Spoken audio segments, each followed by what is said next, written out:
Meanwhile, at the Legion of Nerd.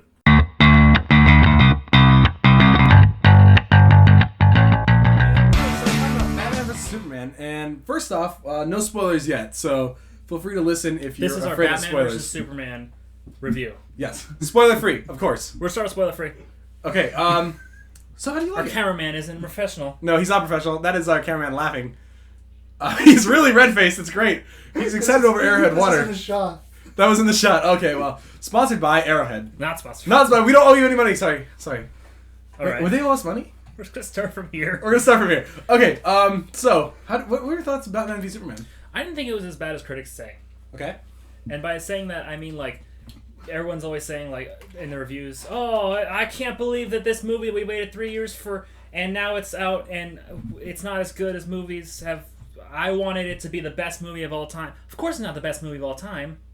I love superhero movies, but let's be honest, no superhero movie is probably going to be the best movie of all time. That's true. Great way. I kind of agree with you. It didn't live up to the hype at all, in my opinion. But it wasn't a bad movie. I definitely wouldn't say it's a 32%, like Rotten Tomatoes. It's higher than that, so... Here's the thing, is that on Rotten Tomatoes, it has like a 29%, I think, right now. Yeah, and then on like, IMDb, they have like But 92? then, like, Spider-Man 3 has like a 40... Sharknado has an 82%. I mean... Are you kidding me? I'm not even joking. And then, like, Superman Returns has 76. Yeah. I mean... Here's the thing. It's not great. No. But it is a fun movie to watch. It's entertaining. Lots of action. It's entertaining enough that I can watch it and not be like, this isn't... I don't want it. Yeah. It's very fast-paced, too. Lots of action. There are a couple slow moments. There's a couple, but for the most part, overall, as a whole movie, it's pretty fast-paced. But it's good. If... go check it out. I mean, it's worth it. Yeah. There's not enough time to go really in-depth with the whole Right. Batman Which is Superman weird, considering how conflict. long of a movie it is. It's 2.5 hours. Yeah. Ish. I mean, I don't know. So, should we move on to the spoiler territory? Before we do that, I'm going to talk about the director's cut that's going to come. Oh, that's right. Yeah, the director's cut. So they announced, I don't know who or where, Someone. but I saw it on the internet, so it's true. They announced that they're going to release a director's cut DVD that's 3 hours long, Ooh. rated R, and I guess just deleted scenes, extra deleted scenes. So what's the rated R from? I don't know. I mean, because it was pretty gritty. It's pretty, yeah. So, I mean, where's that coming from? I imagine just more violence. More Wonder Woman? Hopefully. Maybe. There's this, I mean, without getting into spoilers, there's a 1 or 2 scenes I can imagine that I'm like, yeah, if they took it further, they could have made it rated R. Nice. All right, let's talk about spoilers then. All right, spoiler territory. Spoiler. Fast forward, To a time. To a time and a place We won't where tell there's you no when. spoilers. Just know it. Just feel it in your Just bones. feel it in your heart. That's what Matt, it's all put about. out a telekinetic or telepathic signal to the audience to tell them when to fast forward to. They did. All right. Yes. If you're telepathic sensitive, then you'll know when to go to. Also, join the X-Men. Spoilers from here on out. Okay. Batman kills people. Holy crap! Yeah, Batman kills people. A lot of people. A lot of people. Just like so. He's a psychopathic Here's murderer. the thing about it. It's fine for him to kill people, Not with guns. but it I doesn't don't make know. sense for the next movies because No. you can't justify Batman not killing the Joker and not killing Penguin and not killing Two-Face. Right. And Because then what's be going to like, stop him? that henchman is wrong. I'll shoot him. Yeah, because if he's willing to shoot bank robbers and other just random thugs, then what's stopping him from killing the big guys? Yeah, like Joker kills like so many people that in this world where Batman can kill a street level thug, it makes sense that he would be like, "Oh, Joker, bam, you're dead." Yeah, Or at least accidental. it sets Like I it would be up. surprised if Batman doesn't accidentally kill Joker with the because like Right. he has the Batwing and he's shooting like the tanks and it's like, "Oh, that I guess you can kind of count that as an accident." Yeah. Like he has to at least accidentally kill Joker. Maybe Right. Joker's immortal. Maybe Joker's immortal. Who knows? Also, another thing that I was thinking too, with Batman being able to kill people, it kills some of the suspense. Because when you're watching like Christopher Nolan Batman or some of the other ones, Right. and he has that really strict no killing code, and the option of killing is not He's forced there. to think quick to he be has, like, yeah. how do I get her out of this situation without He has to think killing outside this the guy? box, where it's like, oh, I could just shoot the guns from the Batmobile, kill the henchman, and get the kryptonite. There's a really Or good- like, if it was Nolan Batman, he would have to do something really clever, crafty to get in there without killing the guys. There's a really cool scene in Batman the Red Hood.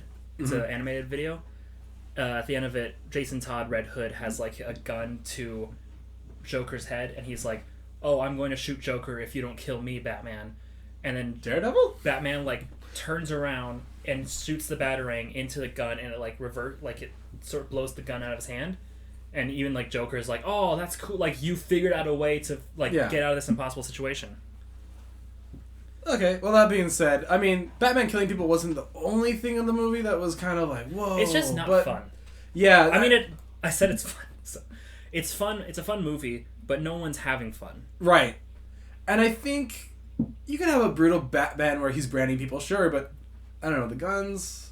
I mean, I was fine with the branding actually. Yeah, I was cool with that. I mean, like that kind of makes sense. It doesn't make sense, but it like. I mean, sure. I brand the people I beat up. What? Awkward silence here. But like that kind of makes sense that you would be like, oh, I want the people, like especially his whole fear tactics. Yeah. Like you would instill fear, I guess that way. Right. There's a bunch of story arcs they fit into this. Too much, in my opinion. It kind of becomes overcrowded. I guess. I don't know. Because that's my personal opinion. Let's go through the story arcs they have. They have Dark Knight Returns. Dark Knight Returns, obviously. That's really heavy in there. Death of Superman. Yeah. Spoilers. You got your, I guess Batman's origins technically in this. A little bit, yeah. A little bit. The pearls. Yeah. Which also she switched necklaces just for that shot. I guess it's just Dark Knight Returns. If you pay attention closely. Did she really? Yeah. Before that shot, she was wearing a silver necklace, and then like, oh, I'm wearing pearls now because it's essential to the imagery. That can't be true. It is true. Maybe it's true. Watch the movie again. You have Flashpoint a little bit. Yeah, a little bit of Flashpoint. A little really bit cool. A little bit of Injustice. Mm-hmm. And then Lex Luthor being Yeah. bad. How do you feel about the Luthor portrayal in this movie? It's not great. But that's the motto of the movie, by the way. it's not great. Batman vs Superman: Dawn of Justice. It's not great. It's okay. C+ at most. That's a long title. Well, they said in behind the scenes, he originally auditioned for, what's his name? Jimmy Olsen. Aha! I said it first. Whatever. Who also, if you didn't know it, that guy in the beginning with the camera, that was Jimmy Olsen. Uh-huh. The guy that's like, oh, I'm with the CIA. Oh no, I've been killed because I'm in the CIA and I brought like a thing that can kill this guy, this terrorist. Yeah, that was Jimmy Olsen, and they kill him. Yep. So he's gone forever. And he's gone forever. And hopefully you didn't want to use Jimmy Olsen in the future, DC. Yeah. Because you can't. Or you will anyway, because they'll do that sometimes. Yeah, I mean... They did it in Smallville, I think. I think they killed Jimmy Olsen, and they were like... no, we need him. We need him. So they're like, oh, this is Jimmy Olsen's brother. He's got a lot to live up to. Yeah, I mean, we'll see what happens. But originally, and this is kind of sad, but Bryan Cranston was supposed to be Lex Luthor. That would have been amazing. Yeah, but Bryan Cranston... So much better. He said before in like behind the scenes in interviews that like he doesn't like to do the same character back to back. Yeah, that's so true. he wants to do like a comedy thing next, and then maybe a drama again. But that'd be so good. I'd love it. Breaking Bad. Breaking Krypton. Our cameraman doesn't like... He doesn't approve. Bryan Cranston. No. I'm not a Cranston fan. But they're saying like for terms of like diversity from this to Marvel has a very like slow build up to the big team up. This is like big team up, and then we'll explain how that works. Which is a pretty risky move. The weird thing for me is that you have the big team up, and then you have the like origin stories, but that paints the origin stories into a corner. It has to be like one thing. Right. That's the weirdest thing that Batman vs Superman does, is that it paints it into a big corner. So if they pull it off, it'll be good in the end.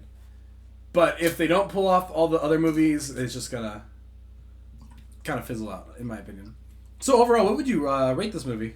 My rating is better than you heard, worse than you wanted. Scale of 1 to 10. That's my scale. I'd say right in the middle. Kind of same thing. Better than Rotten Tomatoes, but less than... If you had to give it a scale on 1 to 10, where would you put it? That's my scale. No, 1 to 10. 5.5. All right. Yeah, that's fair.